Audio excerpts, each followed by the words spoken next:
Have you ever felt completely silent in a room full of people just because you didn't know how to say something in English? I've been there, more than once. Let me tell you what happened the day I realized my English wasn't just bad, it was blocking my life. It was my first week at a new job in a big international company. I was excited. Nervous, but excited. I had studied English in school for years. I thought I was ready. I had good grammar. I could write emails. I even passed a test in English during the hiring process. But real life, real people, that was different. That Monday morning, I entered the office. It was bright, modern, and full of people speaking English all around me. Someone smiled and said, "Morning. How was your weekend?" And I froze. My brain went blank. I knew these words. I had heard them before.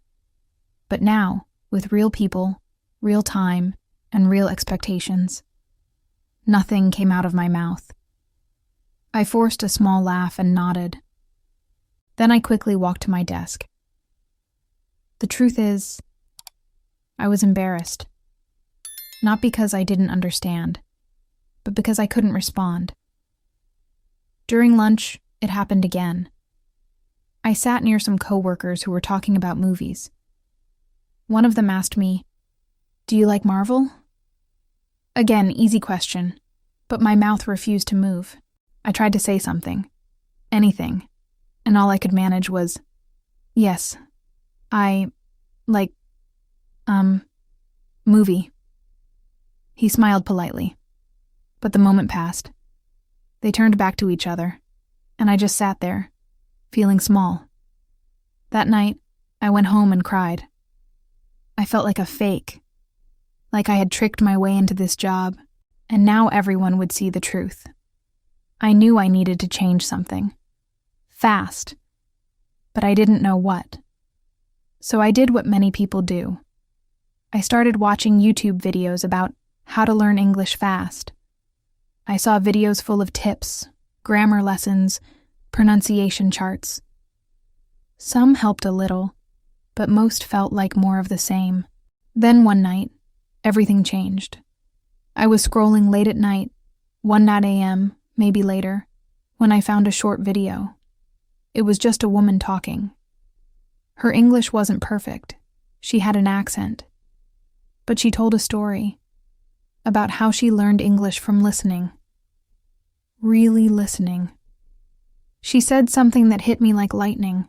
If you want to speak English, stop studying it. Start living it. At first, I laughed. That sounded like some Instagram quote. But then she explained. She said, "Stop focusing only on grammar books. Instead, listen to English. Every single day. Not just study it. Feel it. Watch stories. Listen to people. Repeat phrases. Copy rhythm. Learn like a baby learns to talk." I paused the video, rewound it, watched again. Maybe this was the secret I had missed all along. What I learned from this. So, let me share some things I learned in just that first week, and how you can use them too. 1. How was your weekend?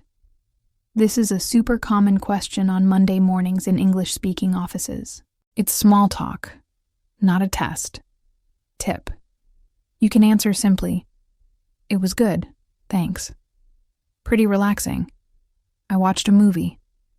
You don't need big words, just something short to connect. 2. Do you like Marvel? When someone asks, "Do you like?" they're inviting conversation. Even a simple answer is fine. Example. "Yes, I love superhero movies." "Not really. I prefer comedies." Tip. Prepare your answers for common topics like food, movies, music, travel. 3. I like, movie. This is how I spoke, and it's okay. We all start somewhere. But if you want to sound more natural, try these short sentence patterns. I like plus thing. I like movies.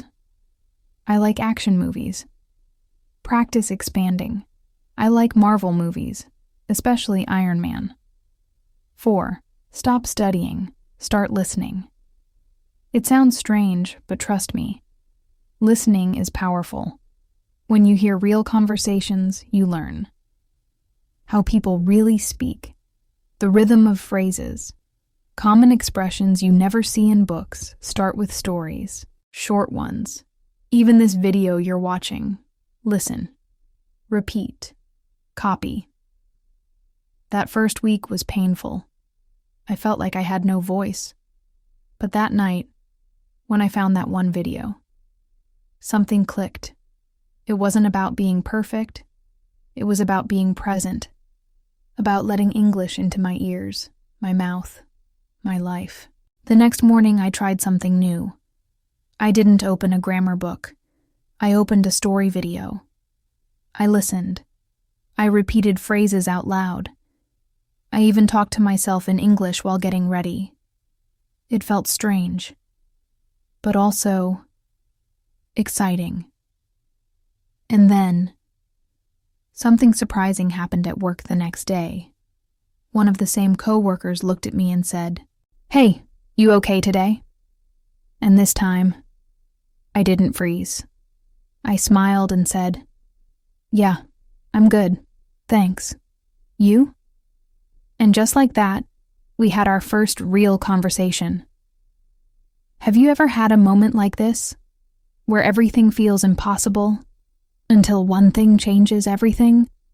Tell me your story in the comments. I'd love to hear it.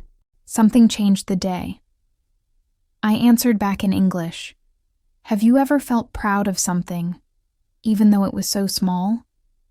That's how I felt after I said, "Yeah, I'm good, thanks. You?" It was just one sentence. But it wasn't from a textbook. It came from me. That day at work felt different. I was still nervous, but not frozen. At lunch, I listened more. I didn't understand everything, but I started to hear patterns. Little things. Someone said, "I'm starving," and everyone laughed. I didn't know the word starving, but from the tone and the moment, I guessed it meant very hungry. So I smiled, and I learned a new word, not from a dictionary, from real life. That night, I kept going. I listened to another story video. This time I didn't read the subtitles. I listened first, then watched again with text. And slowly, I felt something shift. The next week, something unexpected happened. My manager, Kate, came to my desk and asked, "Hey, would you mind helping the new intern tomorrow? His English isn't strong either. You both speak Spanish, right?" I nodded, but inside, I panicked. Help someone? Me? The girl who just learned what "I'm starving" means. But I said yes. The next morning, I met the intern. His name was Lucas. He was from Argentina, like me. He looked lost and shy, the same way I had felt just a week earlier. We sat in a small meeting room. I spoke in Spanish at first, then I tried English. "Okay, let's try this together," I said. "We can practice in English a little. Don't worry if it's not perfect." His eyes lit up. He smiled. "I want to," he said. "But I'm scared to sound stupid." I laughed. "Same here. But look, we'll sound stupid together." We both laughed. That moment, it changed everything. Because I realized I wasn't the only one who felt this way. And when I helped someone else, I started to help myself. We made a plan. Just a simple routine. 10 minutes of English conversation each morning. We'd pick one topic. Food, travel, movies. No pressure, just real talk. And guess what? I started to enjoy English. For the first time ever. Lucas and I even created a game. It was called Fix Me. One of us would speak and the other would say, Fix me, if something sounded weird. Like this. Lucas. Yesterday I go to the store. Me. Fix me. Lucas, laughing. Oh, sorry, I went to the store. We made mistakes. Every day. But we also made progress. At some point, people in the office started to notice. Hey, your English is getting really good, someone said at the coffee machine. I smiled. But deep down, I thought, it's not because I studied more. It's because I finally started speaking. What I learned from this week. Let me share some language tips and real-life phrases I picked up during this part of my journey. 1. Would you mind? This is a polite way to ask someone to do something.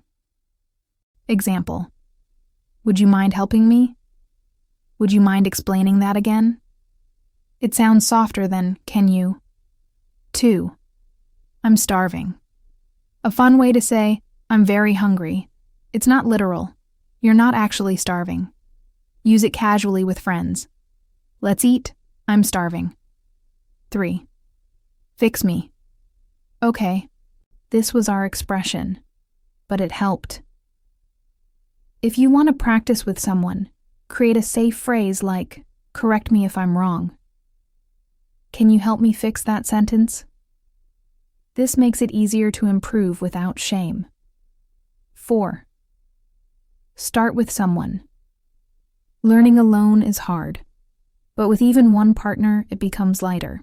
Speak together, make games, ask each other, what did you do yesterday? What's your favorite movie?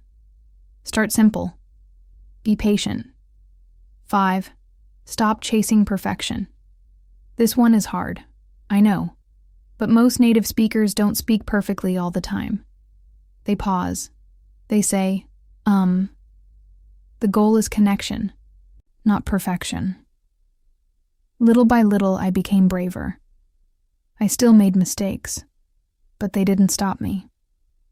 One morning, something incredible happened. My manager, Kate, asked me to join a meeting with international clients. I want you to help with notes, she said, and maybe translate if needed. I froze. My old fear came back. What if I mess up? What if I can't understand them? But I said yes. I walked into that meeting with sweaty hands and a dry mouth. I took notes. I listened hard. I didn't speak much, until the very end. One of the clients asked, So, what's the next step after this? Everyone looked at Kate. And then Kate looked at me. I swallowed, and then said, Well, we'll follow up by email, and Lucas will send the report tomorrow. I expected silence, maybe correction.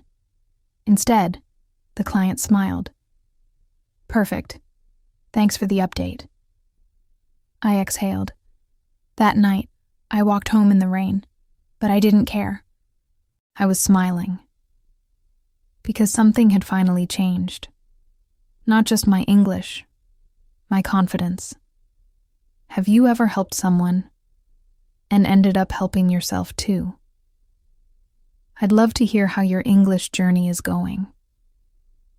Tell me one phrase you use every day. And let's grow together. I didn't just learn English. I found my voice. Have you ever looked back at yourself and thought, wow, I'm not that person anymore?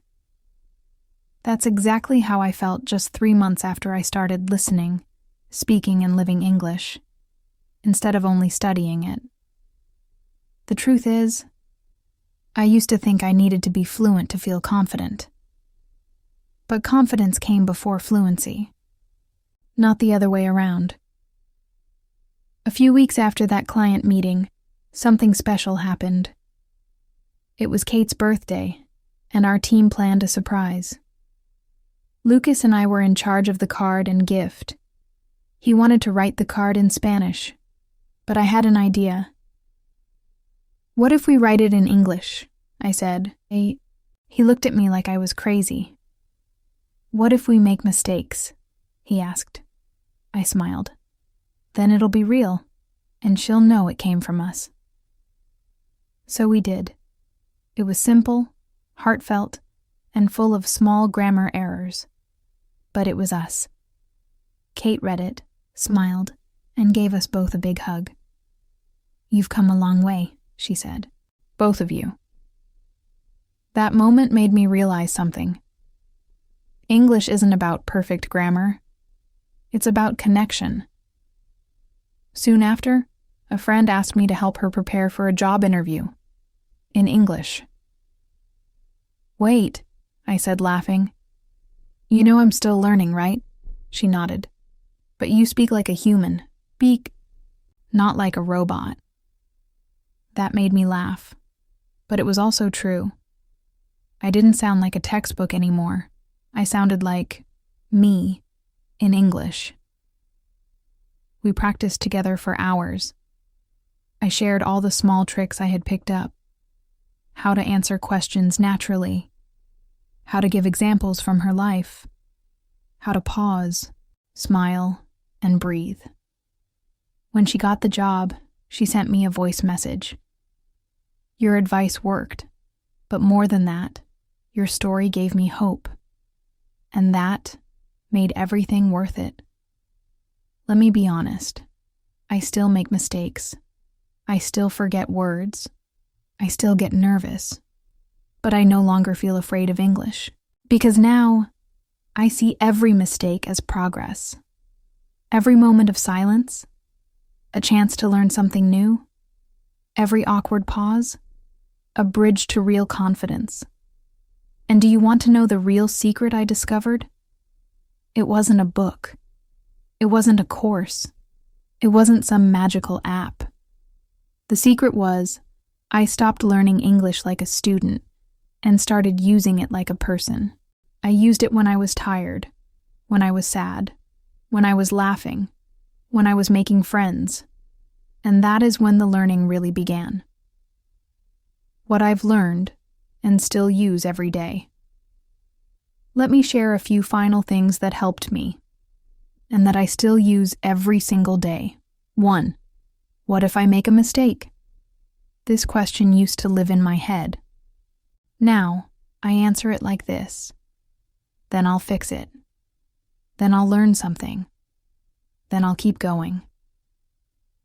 Mistakes are part of the process, not the end. 2. Speak before you're ready. We always wait to feel ready, but that day never comes. Start with simple things. Talk to yourself in English while cooking. Record short voice messages to friends. Repeat phrases from your favorite shows. The more you speak, the faster you'll learn. 3. Make English emotional.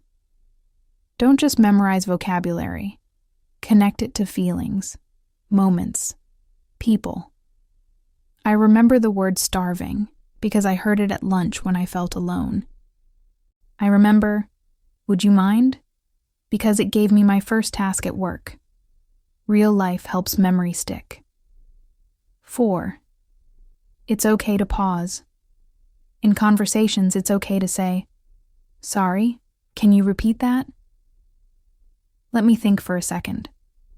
How do you say, "These phrases don't make you look weak. They make you look human." 5. Find your way. Maybe you learn best by watching stories. Maybe you prefer songs or games or talking to strangers online. The best method is the one you'll actually enjoy and use, because when you love the process, progress follows. Now people ask me how I became fluent. I smile and say, I didn't. I just stopped being silent. The best part? I've now helped others speak up too. Lucas got a full-time job, and now trains new interns himself. My friend who got the job in English, she's giving presentations now. And me?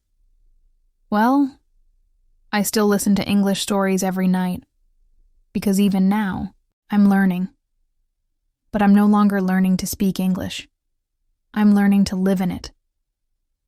So, what's the one secret that changed everything for me? Listening. Not just hearing sounds, but listening with heart. Listening to emotions. Listening to real people. Listening to myself, even when I felt afraid. And the moment I stopped chasing perfect English, I found my voice. And so can you. What about you? Have you ever had a small win in English that felt like a huge victory? Tell me in the comments, even if it's just one sentence. Let's celebrate those quiet moments of courage together. And remember, if you're watching this and you still feel afraid to speak, you're already braver than you think, because you're here, you're learning, and your voice is waiting for you to set it free. Thank you for watching. If this story helped you feel something, learn something, or remember that you're not alone, give it a like and subscribe for more stories just like this one.